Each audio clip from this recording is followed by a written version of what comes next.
नमस्कार दर्शकों, स्वागत है आप सभी का महिला जगत कार्यक्रम की हमारे आज के इस विशेष कार्यक्रम में। दर्शकों, भारत त्योहारों का देश है। ये त्योहार हमारे जीवन का अभिन्न हिस्सा होते हैं। भारत अनेकता में एकता की तस्वीर है। यहाँ अलग अलग प्रकार के धर्म, जाति और संप्रदायों में अलग अलग प्रकार के तीज त्यौहार मनाए जाते हैं। शायद यही कारण है कि भारत में वर्ष भर इन त्योहारों की रौनक बनी रहती है और मीठे पकवानों की सौंधी महक से भारत पूरा दिन महकता है। दर्शकों, आज की इस भागती दौड़ती जिंदगी में त्योहारों के प्रति उत्साह और आस्था का अभाव देखा जा रहा है। वहीं ये बात भी सच है कि त्योहार ही हमें हमारे दोस्तों, परिवारजनों के साथ अच्छा समय व्यतीत करने का अवसर प्रदान करते हैं। तो आज के अंक में हम इसी विषय पर चर्चा करने वाले हैं कि हमारे जीवन में त्योहार का क्या महत्व है और इनसे जुड़ी परंपराएं, रीति रिवाज और मान्यताओं से जुड़कर किस प्रकार हम एक आदर्श जीवन को जी सकते हैं। और इस महत्वपूर्ण विषय में बातचीत करने के लिए आज हमने हमारे स्टूडियो में जिन अतिथियों को आमंत्रित किया है, आइए हम आपको उनसे मिलवाते हैं। सबसे पहले है मेरे साथ महारानी लक्ष्मीबाई कन्या उच्चतर माध्यमिक विद्यालय जगदलपुर में प्राचार्य के पद पर पदस्थ वंदना मदनकर जी। आप सदैव इस बात के लिए प्रयासरत रहती हैं कि बच्चे शिक्षा के अतिरिक्त अन्य गतिविधियों में भी बढ़ चढ़ कर हिस्सा लें। वहीं हमारे दूसरे अतिथि के रूप में हमारे साथ हैं स्वामी आत्मानंद उत्कृष्ट अंग्रेजी माध्यम विद्यालय जगदलपुर में व्याख्याता के पद पर पदस्थ सुचित्रा सामंत सिंह जी। और आप भी शिक्षा के अतिरिक्त साहित्य जगत में भी अपनी रुचि रखती हैं। तो आइए दर्शकों, मिलकर स्वागत करते हैं हम हमारे आज के आमंत्रित मेहमानों का। तो वंदना जी, सुचित्रा जी, आप दोनों का हमारे कार्यक्रम में बहुत बहुत स्वागत है। नमस्कार। आइए दर्शकों, कार्यक्रम का आगाज करें और मेरा पहला प्रश्न लेकर वंदना जी मैं आप ही की ओर आ रही हूँ। आपसे समझना चाहेंगे कि जो त्यौहार हैं इनका हमारे जीवन में क्या महत्व होता है। त्यौहार हर देश की उनकी जो सभ्यता संस्कृति है, और जैसे भारत की बात करें तो हमारा भारत काफ़ी प्राचीन समय से पीढ़ी दर पीढ़ी कई सभ्यता यहाँ से गुजरी है, उनकी अपनी संस्कृति है। और चूँकि भारत सब तरफ से समृद्ध था जी। और हम यह देखते हैं कि पंच तत्वों के आधार पर ही हम भी चल रहे हैं और हमारा परिवेश भी, बगैर प्रकृति के, बगैर नदी, जल, पानी, और उसके अलावा हम आकाश तत्व देख लेंगे, पृथ्वी तत्व देख लेंगे, और इसके अलावा जितने सारे तत्वों के बीच ही सभ्यता पली बड़ी है। तो हर सभ्यता की अपनी संस्कृति होती है, हर सभ्यता का अपना परिवेश होता है, और हर सभ्यता को आगे लाने के लिए, उस समाज को आगे बढ़ाने के लिए, जो छोटे छोटे समुदाय के रूप में शुरू में गठित थे, उनको आगे बढ़ाने के लिए एक परंपराएं जो होती है, उनकी वेशभूषा और जो उनकी खान पान पकवान और उनकी जो कोई भी तीज त्यौहार मनाने के लिए चूँकि प्रकृति पे निर्भर थे, तो यह सबका प्रभाव आज हम देखते आ रहे, आज भी हम सबके ऊपर है।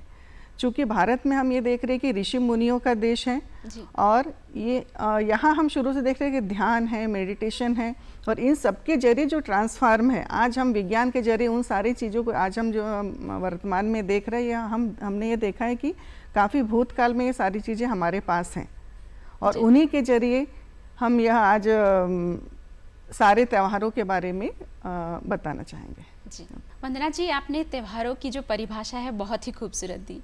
इसी से जुड़ा मेरा जो अगला प्रश्न है सुचित्रा जी आपसे यही है कि त्यौहार बहुत खूबसूरत होते हैं, मगर कहीं ना कहीं इनकी खूबसूरती को निखारने का कार्य करती हैं हम महिलाएं। तो आपके दृष्टिकोण में त्योहारों में हम महिलाओं की क्या भूमिका होती है?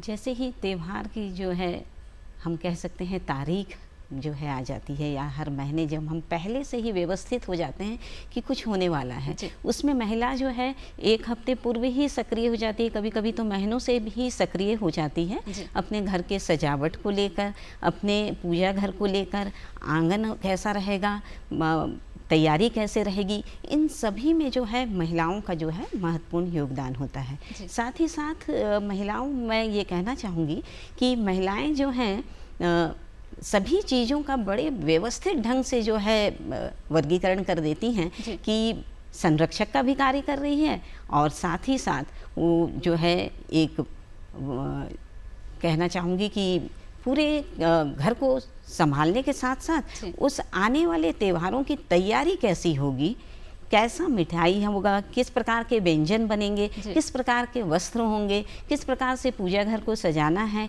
कहाँ हमको नंदनवार लगाना है, ये सभी चीज़ों की जो है पहले से तैयारी जो है महिलाएं करती हैं। तो महिला के बिना मुझे नहीं लगता है कि हमारे त्यौहार जो हैं वो पूर्ण होंगे। वंदना जी, अब मैं आपसे जानना चाहूँगी, जैसा कि आपने थोड़ी देर पहले ही हमें बताया कि त्योहारों का जो वर्गीकरण है ये संप्रदाय के अनुसार ही व्यवस्थित हो गया था, तो आपसे जानना चाहेंगे कि भारत में वो कौन कौन से प्रमुख त्यौहार हैं जिन्हें हम धूमधाम से मनाते हैं। भारत के प्रमुख त्योहारों में एक तो दशहरा है, दीपावली है, जी। होली है, और उसके अलावा हर राज्यों का अपना अपना त्यौहार है। कहीं पोंगल मनाया जाता है, जी। कहीं बैसाखी मनाई जाती है, कहीं उगादी है, कहीं गुड़ी पाड़वा के रूप में, कहीं बिहू है, और इस प्रकार से हर राज्यों का अपना अलग अलग कल्चर है और उनके अपने अपने त्यौहार हैं। जी। ऐसे देखा जाए तो बहुत ही अनगिनत त्यौहार हैं, चूँकि बहुत छोटे छोटे क्षेत्रों में भारत बटा हुआ है। क्यों बटा हुआ का कहने का अर्थ है कि राज्यों के और जिले, और हर जिलों के अपने छोटे छोटे जो उनकी जाति जनजाति है उनके अनुसार वो त्यौहार रहते हैं, और ये सारे त्यौहार प्रकृति पर ही आधारित हैं। और सबको एकता के सूत्र में बांधने के लिए हम यह देख रहे थे, पूरे भारत की बात हम करेंगे तो हर जगह आपको ये दिखेगा कि शिव जी की पूजा हमेशा हर जगह होती, चाहे वो जनजातीय क्षेत्र हो, चाहे हम कितने ही प्रगति वाला क्षेत्र हो, यानी मैदानी इलाका हो या पूरा जंगल वाला एरिया हो। तो हमने देखा है कि शिव जी का शिवलिंग और शिव जी की पूजा तो हर जगह होती, यानी हम पूरे एकता के रूप में हम बंधे हुए हैं। यह सबसे बड़ा उदाहरण है उसका। जी, बहुत खूब। इसी पर जुड़ा मेरा प्रश्न सुचित्रा जी आपसे है कि जब हम त्योहारों की बात करते हैं, ये त्यौहार परस्पर हर समुदाय, हर संप्रदाय को एक दूसरे से बांधता है, जोड़ता है। कई बार मन में किसी के प्रति कोई द्वेष है, उसे भी दूर करने में ये त्यौहार ही सार्थक होते हैं। तो क्या इस बात में सच्चाई है कि त्यौहार सभी धर्म, सभी संप्रदाय को एक सूत्र में बांधता है? जी हाँ, ये जो है कथन ये बिल्कुल भी सही है कि त्यौहार जो है सभी समुदाय के सभी लोगों को एक साथ जो है एक धागों में पिरोता है, क्योंकि भारत जो है विभिन्न संस्कृति, विभिन्न परंपराओं से जो है ये भरा पूरा एक बहुत बड़ा परिवार है। उसमें भांति भांति के जो है समुदाय के लोग हैं, और इनको जोड़ने का काम ये त्योहारें ही करती हैं। जैसे दिवाली आया, दिवाली, ईद, ये सभी त्योहारें, होली, यहाँ पर ये नहीं देखा जाता कि कौन कहाँ से आया है, बल्कि हम उसमें जो है भाईचारे के रूप में हम जब बनाते हैं, खासकर जो महिलाएं कई त्योहारें मनाती हैं, हल षष्ठी हो गया, तीज हो गया, ये क्या करती हैं कि आसपास की महिलाओं को अपने घर में बुलाती हैं। तो ये एक तरफ से जो है सामाजिक एकता को प्रदर्शित करता है, चाहे वो किसी भी जाति के हैं, वो धर्म के हो, वो त्यौहार को जो है लुत्फ उठाने के लिए महिलाएं जरूर आती हैं। तो इस तरीके से जो है महिलाओं का योगदान तो ये रहा कि पूरे को एकता में पिरोए, साथ ही साथ दूसरे समुदायों के लोग भी जो है उनको देखने आते हैं, चाहे वो क्रिसमस हो, चाहे वो ईद हो, चाहे वो होली हो या दिवाली हो। मुझे लगता है त्यौहार ही वह चीज़ है जहाँ पर सभी समुदाय के लोग आपस में इकट्ठे होते हैं, आपस में बातचीत करते हैं, और विभिन्न प्रकार के व्यंजनों का लुत्फ उठाते हुए, हर गिले शिकवे को मिटाते हुए जो है आपस में मिलते हैं। बिल्कुल सही कहा आपने। बचपन से हमने भी यही देखा है कि हर बार हमें ईद का इंतज़ार होता है क्योंकि आएगी सेवाई, हमें क्रिसमस का इंतज़ार होता है क्योंकि हमें केक खाने को मिलेगा। इसी प्रकार से हर धर्म में हमारे त्योहारों का भी इंतजार होता है कि हमारे घर से उनके घर गुजिया जाएगी, मठरी जाएगी। तो ये बिल्कुल सार्थक सिद्ध होता है कि त्योहार सभी को एक सूत्र में बांधने में सार्थक है। वंदना जी, मेरा अगला प्रश्न आपसे यही है, जब हम त्योहारों की बात कर रहे हैं, हम बस्तर में जब ये देखते हैं, जब त्योहारों की श्रृंखला लगती है तो सबसे पहले हम अमुस त्यौहार मनाते हैं। यह त्यौहार क्यों मनाया जाता है और इसके पीछे जो परंपरा है उसकी क्या वजह है? इसके पीछे की परंपरा के बारे में मैं कहूँ तो बस्तर जो क्षेत्र है काफ़ी धन्य क्षेत्र है। धन्य का अर्थ ये है कि पूरे हम छत्तीसगढ़ को देखेंगे तो बस्तर अपने छत्तीसगढ़ को धान का कटोरा कहा जाता है, और बस्तर को देखेंगे तो चहु और हरियाली है, हरियाली, खेती बाड़ी। और अमुस त्यौहार खासकर हैं खेतों से संबंधित हैं। खेतों में जो सुंदर फसल, बहुत अच्छी लहलाती फसल, इसके लिए जो प्रकृति से जो दुआ मांगी जाती है, क्योंकि अमावस्या के बाद से यह शुरू होने वाला त्यौहार, अमावस्या के दिन से शुरू होता है यह त्यौहार, क्योंकि उस समय बहुत सारी जो सकारात्मक शक्तियाँ हैं, हम देखा जाए तो सब एकत्रित हो जाती है। तो प्रकृति के साथ हम किस प्रकार से जुड़ते हैं कि जो सब लोग एक साथ मिलकर अमुस त्यौहार मनाते हैं और उस त्यौहार के जरिए सब इकट्ठे होते हैं, उस शक्तियों से आगाह करते हैं कि जो हमारी फसल है उस फसल बहुत सुंदर से, बहुत अच्छे से, धन धान्य से भरपूर हो, ताकि साल भर इनको उनका पालन पोषण करे और पूरे राज्य और देश का भी पालन पोषण करे। और अमावस्या के दूसरे दिन जैसे दशहरा का जो हम ये कहते हैं, अमुस में जो अनुष्ठान है वो दंतेश्वरी माई आराध्य देवी है पूरे बस्तर की, उनको खुश करने के लिए जो खेत खलिहान में जो भी हम बोते हैं, धान है या उसके अलावा अन्य फसलें जो बोते हैं, और दूसरे दिन जो अमावस्या के दूसरे दिन सब लोग खेतों में जाते हैं, वहाँ से मिट्टी लेके आते हैं और उसके अलावा लकड़ी लेके आते हैं। उस लकड़ियों को खेतों के बीच में गाड़ कर एक जश्न मनाया जाता है पकवानों के जरिए, नृत्य के जरिए, और उस आधार पर देवी को और उस प्रकृति को खुश किया जाता है। जी, इस प्रकार हम कह सकते हैं कि आमुस त्योहार जो है वो प्रकृति की आराधना के लिए किया जाता है। जी, अब मेरा अगला प्रश्न आपसे यही है सुचित्रा जी कि बस्तर का गोंचा महापर्व अत्यधिक ही प्रचलित है, उससे भी अधिक प्रचलित है यहाँ जो हम टुपकी वाद्य यंत्र बजाते हैं वो। तो मैं आपसे जानना चाहूँगी ये टुपकी होता क्या है और इसके इस्तेमाल के पीछे वजह क्या है? तुबकी जो है, आप सही बोले, गोंचा का इंतज़ार जो है हमारे समाज के जितने भी लोगों उनको तो होता ही है और गांव के लोगों को भी रहता है, क्योंकि इस दिन उनको जो है तुबकी का विक्रय करना है और हमको इसलिए रहता है कि हमको क्रय करना है तुबकी का। तो तुबकी एक ऐसा यंत्र है, हम कह सकते हैं एक खोखली नकली बंदूक के रूप में है ये, जो एक खोखली बाँस से बनी होती है और दोनों सिरे में जो है खोखले वो रहेंगे और साथ में इसमें जो है छीन के पत्ते, पहले छीन के पत्ते जो है उसमें लगाए जाते थे उसको सजाने के लिए, और आजकल हम देखते हैं रंगीन पन्नियों का जो है इस्तेमाल किया जाता है। बड़े सुंदर सुंदर ढंग के रंगीन पन्नियों का इस्तेमाल करते हैं ताकि वो आकर्षक लगे। अब इसके पीछे ये है कि ये तुबकी का यंत्र जो है क्यों हम इस्तेमाल कर रहे हैं, क्योंकि गोंचा पर्व में जो है देवता जो है हमारे जगन्नाथ भगवान जो हैं अब रथ पर सवार हो गए हैं, साथ ही बलभद्र, साथ ही सुभद्रा माता की जो है रथ की जो है सवारी होनी है। और पुराने प्राचीन काल से ही ये देखा गया है कि इनको सलामी दी जाती थी। तो सलामी जो है हमारे जितने भी आदिवासी भाई बहनें हैं वो किस तरीके से दें, तो उस समय जो है बांस जो है ज़्यादा प्रचलित था, तो उन्होंने बांस के खोखले बांस को लेकर जो है एक यंत्र बनाया, उसी को तुबकी कहा जाता है। और इस तुबकी के सहारे ही उन्होंने पेंग बोलते हैं और पेंगू भी कहते हैं इसको, ये मलकानगिनी जो है लता है एक है, उससे जो है ये पेंग का जो है फल है उसको जो है इस्तेमाल करके जो भगवान के रथों को ऊपर दिखाते हुए जो है इसको फोड़ा जाता है। तो एक तरीके से जो हम रथों को सलामी देते हैं इस तुबकी से। साथ ही साथ ये अभी की बात नहीं है, कम से कम जो है 600 वर्ष पूर्व की बात है, तब से ये परंपरा चलती आ रही है तुबकी की, और आजकल तो बच्चे इसको खेलने में भी लगाते हैं। दूसरी ये बात है कि आदिवासी भाई बहनें जो भी यहाँ पर आती है, साथ ही हमारे शहर के लोग भी जाते हैं, तो तुबकी का इस्तेमाल करके एक दूसरे को भी वो जो है मारते हैं। तो वो मारना नहीं है, बल्कि जो है ये प्रेम प्रदर्शित करना है कि मैंने एक तुबकी आपको लगाई, तो उसके जो है विपरीत जो है दूसरा जो रहते हैं वो उनके ऊपर जो है तुबकी चलाते हैं।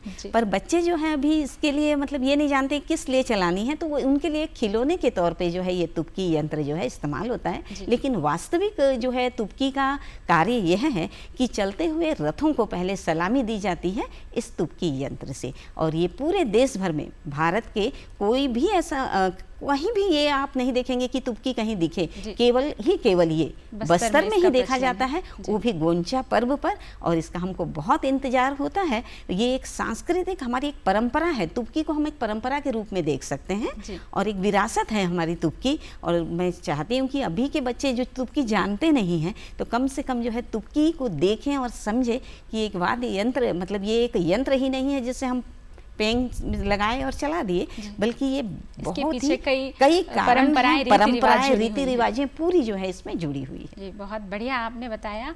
आज हमारे इस कार्यक्रम के माध्यम से बहुत से ऐसे दर्शक होंगे जिनके मन में ये प्रश्न रहा होगा कि आखिर बस्तर के गोंचा महापर्व में तुबकी क्यों चलाया जाता है। तो आपके उत्तर से निसंदेह उनके प्रश्नों का उत्तर भी उन्हें मिल गया होगा। वंदना जी, अब अगला प्रश्न लेकर मैं आपके पास आ रही हूँ। जिस प्रकार से गोंचा महापर्व प्रचलित है, उसी तरह छत्तीसगढ़ में, बस्तर में हरतालिका तीज भी बहुत प्रचलन में है। तो ये पर्व हम क्यों मनाते हैं और इसमें विशेषकर एक बात होती है जिसे हम करू भात खाना कहते हैं। ये परंपरा क्यों की जाती है, इसके पीछे वजह क्या है? हरितालिका पर्व केवल बस्तर ही नहीं पूरे भारतवर्ष में मनाई जाती है और ये महिलाओं के सम्मान के लिए है और पुरुषों की स्वास्थ्य के लिए है जी। और इसके पीछे कहानी यह है कि माता पार्वती को शिवजी पसंद आ गए थे। उन्होंने अपने सखियों के साथ वन में जंगल में जाकर तपस्या की और उन्होंने व्रत रखा जो कि हरितालिका तीज के नाम से प्रसिद्ध है। और इसमें सारी महिलाएं एकत्रित होकर बहुत सुंदर एक पिंडी बनाती है, रेती की पिंडी बनाती है, नदियों से रेत लेके आती है, उसको छान के बारीक महीन उसकी पिंडी बनाती है और उसके अलावा और भी बहुत सारे छोटे छोटे फूलों से या सुंदर से सजाती है और पकवानों से उसको पूरा ऊपर से, ताकि पकवान से खुश हो जाए। प्रकृति के लिए समर्पित है ये सारी और अपने पति के और अपने परिवार के दाम्पत्य और सुखी जीवन के लिए यह उत्सव मनाते हैं। हरितालिका तीज यह ऐसा पर्व है कि इसमें एक बूंद पानी भी नहीं पिया जाता है, निर्जला व्रत जिसे कहते हैं, है ना, बगैर जल के। तो आप ये सोचिए निर्जला व्रत, यानी आज के समय में आप देखोगे तो यदि 5 मिनट 10 मिनट या आधे घंटे यदि आप किसी को 2-4 घंटे यदि कुछ खाने ना दे तो वैसे बेहोश हो जाते।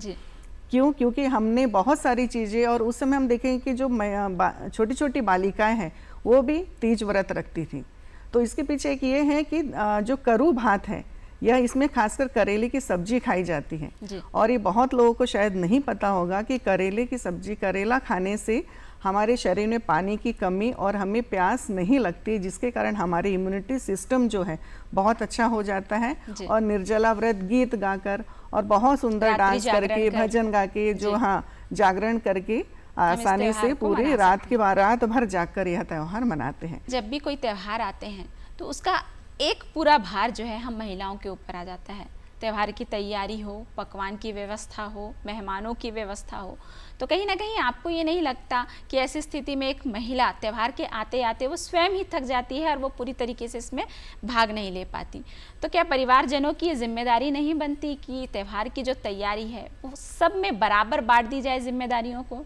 जी हाँ, परिवार में जब साथ में सभी हैं हमारे, तो त्यौहार की जिम्मेदारी सिर्फ और सिर्फ महिलाओं के ऊपर नहीं है, बल्कि ये परिवार में उपस्थित छोटे बड़े बुजुर्ग और सभी के ऊपर जो है ये जिम्मेदारी जाती है। क्योंकि महिलाएं अगर करते रही, सुबह से शाम तक वही काम करते रही, तो एक निश्चित रूप से एक ऐसा समय आएगा जब उसे थकावट लगेगी या अनमना हो जाएगा और त्यौहार जो है कुछ विपरीत दिशा ले जाएगा। तो उसके लिए जो है मुझे लगता है परिवार का सहयोग बहुत ज़रूरी है।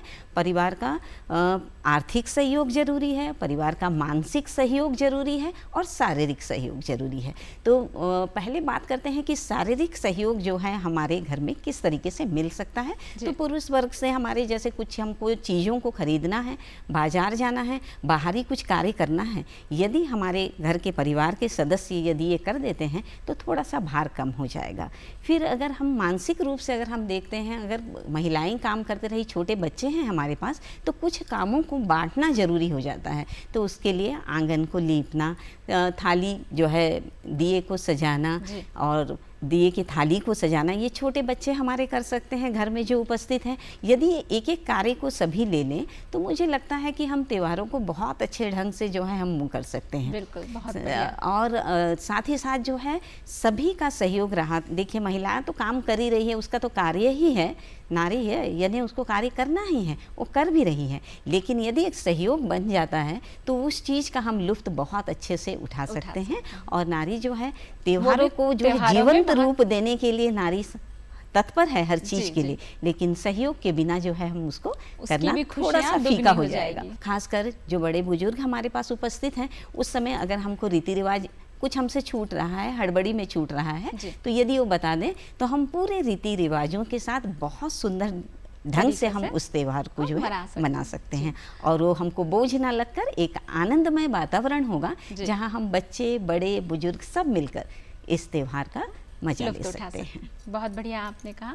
वंदना जी, अब आपसे जानना चाहेंगे कि बस्तर की ये जो लोक संस्कृतियाँ हैं, लोकोत्सव हैं, इनके प्रचार प्रसार के लिए आपको क्या लगता है कि शासन प्रशासन की और क्या क्या व्यवस्थाएं होनी चाहिए, क्या योजनाएं होनी चाहिए? जो बस्तर की लोक सभ्यता, लोक संस्कृति है जी। इसे शुरू से ही शासन बहुत ही सहयोग प्रदान करती आ रही है। जैसे मैंने आपको अभी थोड़ी देर पहले अमूस त्यौहार के बारे में बताया था जी।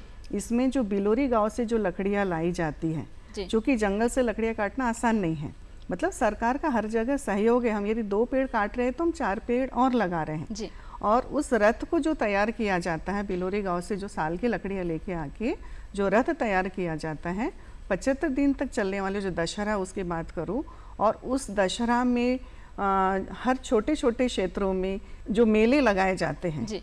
जिसे मंडई मेला कहते हैं, और बड़े रूप में जो होता है दशहरा में कि सारे क्षेत्र के जितने भी अंदरूनी इलाके के जितने भी आदिवासी भाई बहनें हैं, उनके बुजुर्ग हैं, वे सब लोग उस बड़े रथ को देखने के लिए आते हैं। और क्यों आते? क्योंकि उनको सारी सुविधा यहाँ मिली। यदि हमारे पास सुविधा का अभाव रहेगा तो कोई भी व्यक्ति कहीं बाहर जा नहीं पाएगा। हमने आज यह देखा है कि आज यदि हम रोड में जा रहे हैं तो अंदर अंदर गाँव के अंदरूनी इलाकों से लोग आज जो उस पर्व को देखने के लिए आते हैं, और जो एक जश्न मनाया जाता है, और जो कि राज्योत्सव है, लोकोत्सव है, उसमें विभिन्न प्रकार के जो लोकगीत हैं, उनकी जो परंपरा है, उनके जो डांस है, उनके जो नृत्य है, जो प्रदर्शन किया जाता है, वो प्रदर्शन कहाँ से आएंगे? अंदरूनी इलाकों से ही आते हैं। तो बहुत सुंदर व्यापक प्रचार सरकार का बहुत सहयोग। और दूसरी सबसे बड़ी बात आप सबको यह बताना चाहूँगी मैं कि जितने भी आदिवासी और जितने भी समुदाय के लोग जो जगदलपुर में आके उनको रहने के लिए, उनके निवास के लिए, उनका खान पान और उनको एक छत्र जो छाया दी जाती है, जितनी भी शासकीय संस्थाएं हैं वो सबसे पहले आगे आती है, उनको अपने आश्रय देती है। जो 10 दिनों तक 12 दिनों तक जो चलने वाला दशहरा है, और उसमें आके उनको खान पान, उनको रहना और उनको गाड़ियों की व्यवस्था और उनका अलग से मंच देते हैं उनको, ताकि उनका उत्थान हो सके और अगले वर्ष के लिए उनको और फिर नए तरीके से नए तौर पे उन्हें। विषय इतना रोचक है कि समय का पता ही नहीं चल रहा, लेकिन समय का अभाव है। तो मैं चाहूँगी चलते चलते कि आप हमारे दर्शकों से अपने जो अनुभव हैं आज के कार्यक्रम के माध्यम से साझा करना चाहें तो आप कर सकते हैं। तो सबसे पहले सुचित्रा जी, आप देखिए, मैं केवल इतना ही कहना चाहूँगी कि चिरकाल से जो है ये संस्कृति के वहन कर रहे हैं हमारे बस्तरिया, और साथ ही साथ जो है हमारे परंपराओं को भी जो है आगे ले जा रहे हैं हमारे बस्तरिया। और यहाँ पर जो है देवी का वास है, ऐसा मेरा विश्वास है, और इसी कामनाओं के साथ कि हम जो है बहुत अच्छे से हमारे त्योहारों को मनाएं, हमारे बीच में आपसी रिश्ता बहुत अच्छा रहे, और हर एक त्योहारों को बड़े उमंग से मनाएं, और हमारी संस्कृति और परंपराओं को जो है हम सुरक्षित रखें, संरक्षित रखें। बहुत खूब, बहुत खूब। वंदना जी, आप जैसे हमारी सभ्यता संस्कृति उसको आगे ले जाने में महिलाओं की, पुरुष वर्ग की, पूरे समाज की भूमिका है, केवल अपने स्तर तक ही नहीं, हमें इसे राज्य के बाहर। और आज हम देख रहे हैं बस्तर दशहरा, यहाँ के जितने भी हस्तशिल्प हैं, हस्तकलाएं हैं, लोग इसको लालायित है देखने के लिए। जैसे कहीं बाहर हम जाते हैं, आजकल हम गले की माला पकड़ लो या फिर पर्स पकड़ लो तो पूछा जाता है कहाँ का है, तो उनके मन में और ये जागरूकता आती है कि हमें यहाँ आना चाहिए। तो मैं चाहती हूँ कि अपने ही क्षेत्र में नहीं, हमें देश विदेश में हमने नाम आगे ले गया है बस्तर का, और इसी प्रकार से और हम लेके जाएंगे। और उसमें महिलाओं की भूमिका तो रहेगी, बगैर महिलाओं की संभव नहीं है। और चूंकि हम महिलाएं हैं तो हम सभी को शिक्षित करें और सभी को अपनी सभ्यता, संस्कृति और जो नैतिकता आज कम होती जा रही है उसे हम आगे बढ़ाने में, जोड़ने में और लोगों को बताने में हमारा योगदान होना चाहिए। बहुत खूब, बहुत अच्छा लगा आपसे आज के इस विषय में बातचीत करके। निसंदेह हमारे दर्शकों को हमारा आज के कार्यक्रम बहुत पसंद आएगा। आप दोनों का बहुत बहुत धन्यवाद हमारे स्टूडियो आने के लिए और हमसे इस विषय पर बातचीत करने के लिए। धन्यवाद। नमस्कार।